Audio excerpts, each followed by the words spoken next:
pag-distribute ng mga balota at accountable forms sa iba't ibang bayan at lungsod sa Batangas, sinimula na. Samantala, imbentaryo ng ballot boxes ng COMELEC Batangas City, inumpisahan na rin. Narito ang report ni Paul Hernandez.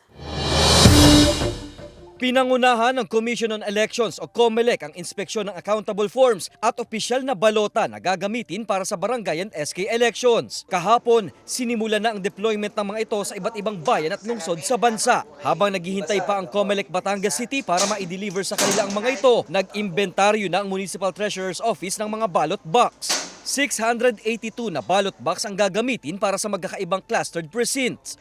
350 na ballot box na ang natapos nila. Ito pong may label na ito, yung po natapos na namin, na-check na namin na preparado na siya para gamitin ng mga BEIs. Dapat hindi sobra, hindi kulang eksakto, 683 usable. Tinitiyak na hindi basag ang salamin, hindi ito deformed, may hawakan at dapat walang laman. Ang mga sirang ballot box itinatabi na para hindi na magamit. Ayon sa Treasurer's Office, may master list sila nito para mamonitor ang inilabas na siya ring dapat ibalik. Malalaman namin na kumuha at nag-return kasama mismo doon sa BEIs. Hinihiling na raw ng COMELEC Batangas City na mapaaga ang pagdadala sa kanila ng mga balota, lalo't binubuo ng 105 barangay ang lungsod. May ilan pa rito ay nasa bundok at isla. Samantala, mariin pa rin ang paalala ng komisyon na iwasan ang premature campaigning. Habang papalapit kasi ang campaign period, lumolobo pa ang bilang ng mga naiisyuhan ng show cause order.